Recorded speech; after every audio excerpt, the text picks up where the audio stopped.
Today's guests are Yulianna Shiikha and Dan Hookham from Component 6, a Perth-based AI consultancy specializing in demystifying and implementing AI responsibly across many different sectors, but with a strong emphasis on healthcare. Together, they lead AI education programs, strategic consulting, and bespoke solution design, helping organizations embed AI governance, optimize workflows, and build AI capacity from the ground up. Yes, that's a lot, but they're very talented. Today, we're going to dive into their journey, their vision for AI, and the real-world impact of their work at Component 6.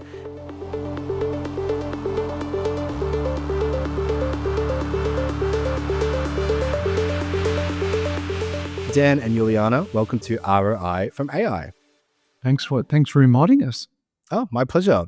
Now, I see you both have a background in medical science and teaching, investment.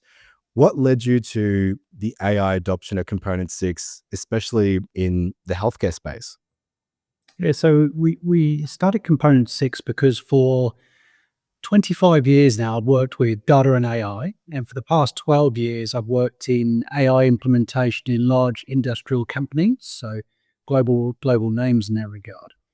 And 3 years ago, we swiftly realized that the decision-making processes to when you would apply AI had switched from something that was strategically aligned, i.e. you had to create a project, identify objectives, then create an AI project, into one which was very much a pull mentality from the people in the organization, because the accessibility of these tools just dropped and it was made much higher, right? You could get them much easier. So we're seeing that we recognized that traditional consultancy had somewhat died at the same time, right? And there was a real risk that organizations would get watered by traditional consultancy model offering strategy and a whole bunch of other things when you can't tell what's going to happen next week, let alone in 3 months' time, 3 years' time, right? And then the other thing that we spotted was that a lot of these people didn't truly understand anything to do with the AI. They can't keep up with the pace of technological change. And therefore, what they actually needed was education and frameworks to empower them to make good decisions. And that's why we started Component 6. As to why we went into the healthcare space in particular, because we work in a number of industries, but healthcare in particular, we have the benefit of Yulianna's background as a practicing healthcare clinician. And also, it's a great space that truly is, if you think about AI for good, the ability to provide better health outcomes for Australians and others in the world using AI is extremely high. And I think it's a noble cause, and it's a really exciting area to combine healthcare and technology. And like you said there, you're educating people, you're developing frameworks with them. Walk us through that typical engagement. How does a client go from zero AI to then being AI ready? Yeah, so this is an interesting point because I personally have worked for the past 6-7 years on the very cutting edge of technology. So we've introduced IoT when IoT was a bigger thing, AI in terms of machine learning and deep learning, cross reality, and a whole bunch of other aspects, right? So my experience lends itself very well to helping people and approaching people who are interested in the topic and helping them understand that their adoption path is directly proportional to the level of education you bring up in advance, right? So it's unlike other technologies where you're replacing an existing process with a technology solution. AI is much more about helping people understand what's possible, where the risks lie, how you assess benefits against those risks, and then talking to them about how you break down a process to the tasks within it, understand where AI may play a role in those particular tasks. And of course, over the time since we've started, it was very much AI was going to be a task-based solution, and you might integrate little bits together. But now agentic AI and a number of other things that are coming through and gaining a bit more traction now are changing it into an entire process. But the thought pattern remains the same, right? So educate, identify, remove the risks, be clear on the opportunity and the business case, and then look at solutions. Right? Yeah, I'm sure you've worked with a lot of people that are perhaps resistant to AI, or They have some fears and concerns around adopting AI into their business. What are some of those common blockers you've seen from people when it comes to fully adopting AI into their business? Cyber and privacy is the primary one, and then there is a question around skills for another, right? So, not an uncommon story. One of the things that we reinforce a lot, we do a lot of education, is that AI is not for everybody, right? If you want to get gains and benefits from AI, you have to invest time into upskilling, into continuously trying these things, right? And a whole range of other aspects. But to be honest with you, the biggest problem that we find is that when we talk to people about their processes, they don't necessarily have clarity on what the process does and the tasks within them, because you just do them, right? You don't think about the bits within them. So when we talk about which bits are you going to focus on, it's not always clear as to where their efforts are best placed. Yeah. And it's also everything you see in the media. There's a lot of word of mouth negativity when it comes to AI. So I'm sure there's a lot of problems there with just getting people across the board. But the data doesn't lie. And some of the AI solutions you're creating, I think, are very data driven. And it looks like with these virtual triage assistants or the clinical support, are you working alongside clinical professionals? And if you are, what does that process look like? Yeah, co-design is the only way to do these things, and I think there's a couple of reasons for that. Number one, as a solution developer in that regard, the the speed at which we can get to an initial version is extremely fast now, right? So Mm. you don't want to get carried away with the fact you've come to an initial version and then that influences their thinking as to how it needs to be applied. We need to actually help step back a little bit, work together to understand what that process looks like, how you would use it, what would be the implications of using it.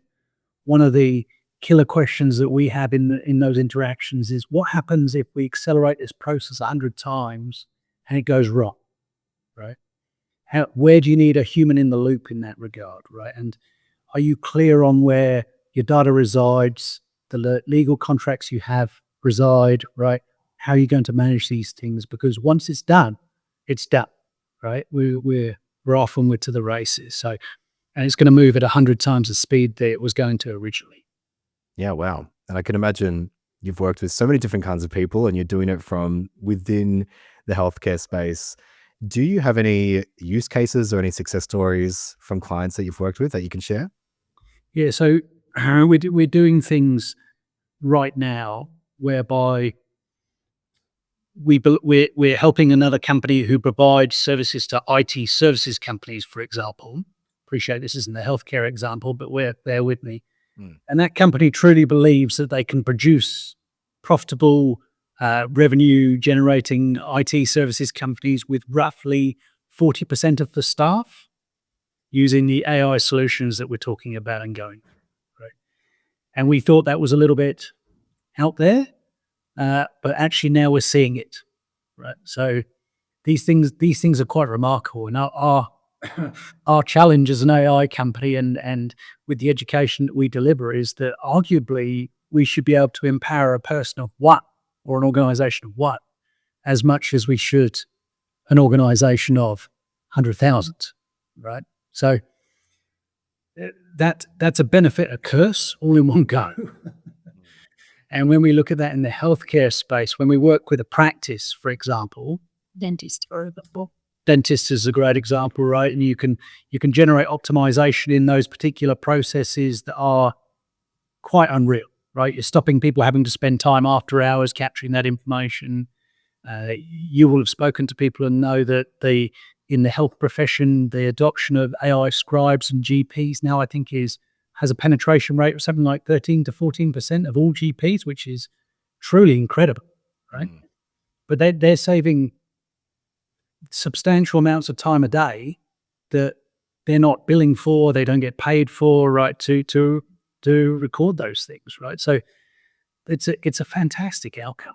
Truly drives benefits. I also want to add a little bit from practitioner side, as we are having a discussion with many practitioners who's really willing to use AI, but they have a fear how to use AI properly, particular in terms of they using AI in their personal data and records, and they are so engaging and so willing to get the new knowledge and really willing to adapt as soon as possible.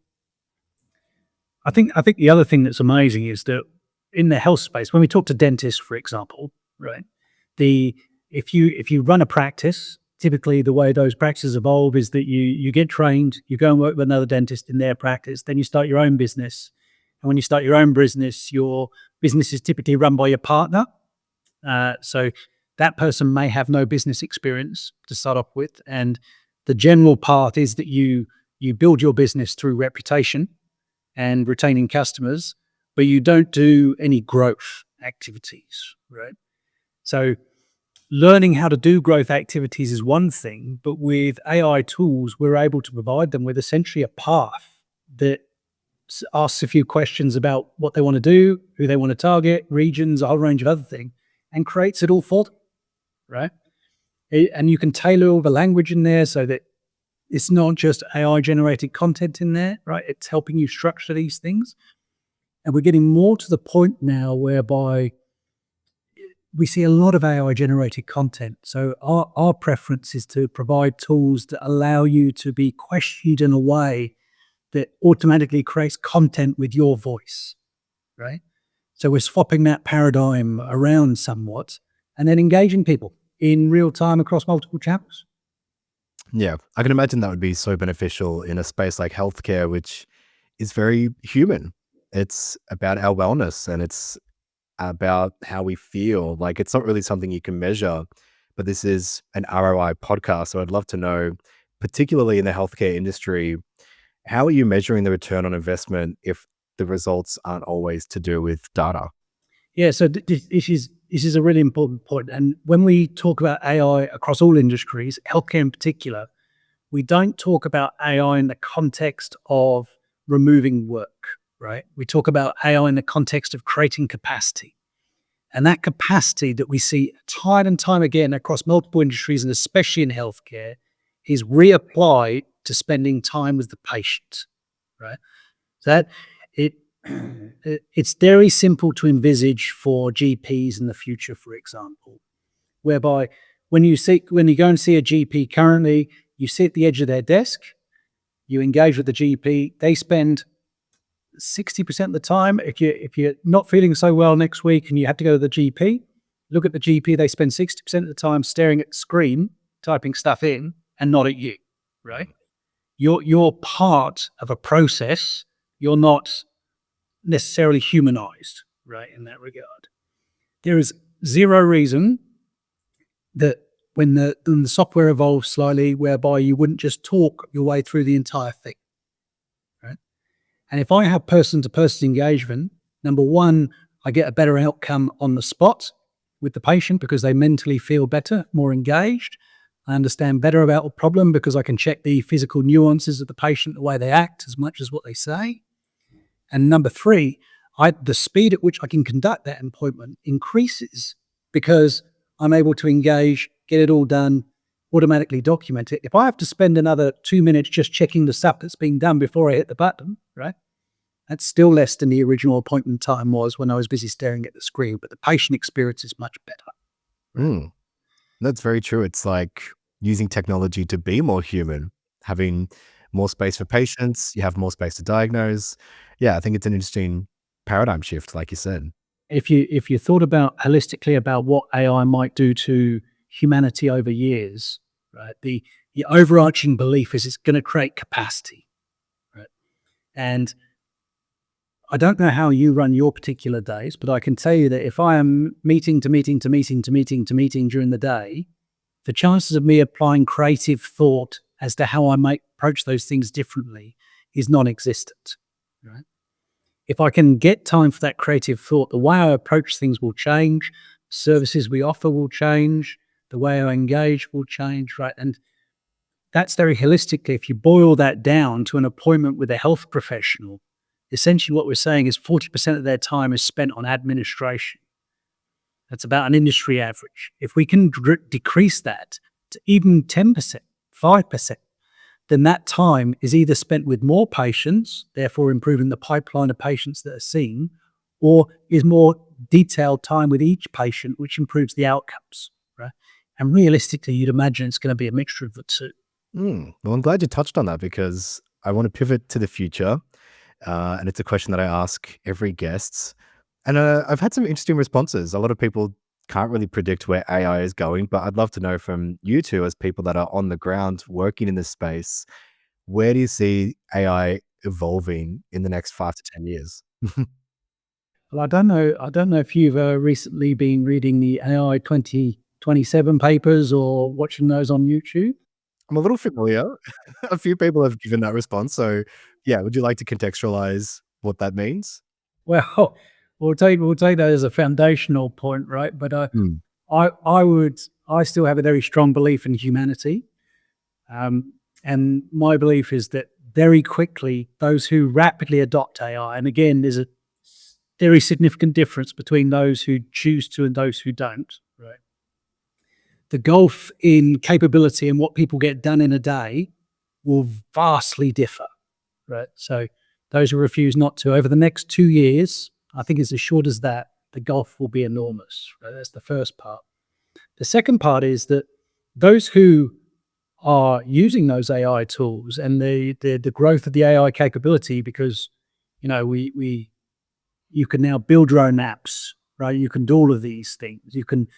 But you think about the different ways of doing it, right? So as an AI user yourself, you no doubt realize that one of the most powerful things about AI is using it to help you structure your thinking before you even get into the execution, right? So a year ago, you were using it to help structure your thinking. Now you're using it to help structure your thinking and starting to execute on some of those things. In 2 years' time, execution will just be part of what comes out of it, right? And in 5 years' time, that execution will be vast across multiple facets in multiple ways, right? What does that mean to humanity? Increases in creativity, increases in the way you do things. You've got to bear in mind that everything that we do now is limited to a very small minority of thinkers choosing to do things differently. That proportion should grow vastly. Do you want to add to anything? Well, I want to say it's really hard to predict the future, and we believe in a positive way, and we do everything right now to make it happen. AI play big role into everyday life and professional field as well. But we have to really think the health practitioners. The first word is a care. So we would like to see AI turning our healthcare field into more caring, where people coming to see medical practitioners or any other health practitioners with the problems, with the health problems, health related problems. So what they need support, they need understanding, they need someone who can listen to them and be open to help in every human way we can. So we strongly believe that we can see the positive of the AI usage in healthcare, and hopefully it will be that way. I think we're going to see some very interesting crux points as well, right? I think healthcare is a really interesting space because the regulatory aspects, the government aspects, they move very slowly, right? And of course, if you do the wrong thing in health, people are very adversely impacted, right? They die. So the interesting part about this is that the technology is moving much faster than the adoption rate, right? So we are going to get to a point where there's going to be an ever-increasing population of people who are extremely powerful and productive in what they can do with technology. And what you'd expect to happen then is, under free market conditions, they will create their own style of healthcare. They'll create a different engagement model. And those who are willing to and want to will pay to use that different engagement model. And that whole government system that sits around it will gradually just deteriorate. We already see people choosing to go to different places that are not covered by their insurance in the healthcare sector because the service they get is different and or better. if you can create new ways of operating and they become amazingly cost effective because you're using AI generated imagery, AI customer experiences, right? A whole range of things that are tailored individually to you. Going to the hospital and experiencing public health care that is still relying on 47 different touch points all written on pieces of paper whereby you don't get the outcomes quick enough and so forth. What do you do? Right? It's actually a big impact for remote and rural areas. So yeah, so also it will be good to see that AI tool helping to increase or improve accessibility to the services for remote areas. And yeah, so with their health, the health, general health will increase, healthcare population or health increase in the world. And that matches with the trends out of hospital in the home, doesn't it? So Yeah, absolutely. you can treat people. I mean, remote care is an interesting problem because it's remote care, but realistically, it's very much like hospital in the home in metro locations, right? So we're already seeing that increase, and all AI is doing is making that much more effective. And if it's effective, that's what you choose, right? And that should span across aged care, acute care, chronic disease, a whole range of things, right? That coupled with the advancements we see in biomedicine, there are that. Do you remember the Theranos story about it? Yes, yeah. Mhm. So that feels more realistic every single day. That feels like it was the right idea at the wrong time, executed arguably terribly, but that's a different case and an exciting story altogether. But that coupled with the idea that you can make your own meds at home, you're changing the way things operate, and you're able to keep a better digital footprint of who's consuming which meds. You're able to manage the entire prescription and knowledge bases much better and faster, right? You never run out. You never run out. Oh, look, the future is exciting. And it's so interesting to get your perspective as well and to think about it both from a human perspective, but a technological and business perspective. But one question that I ask every guest that comes on the podcast, because it's about return on investment using AI, what is your biggest tip to get that return on investment using AI? Nice and simple. Educate everyone in the organization, right? Just plain and simple. Number one, because when we look at a return on investment, we're not only looking about the benefits achieved, but we're also looking about minimizing the costs, right? And without education, the costs and the risks associated with AI can be enormous, right? And a data breach, for example, a legal case, a whole bunch of things can blow all of this out of water from an ROI perspective.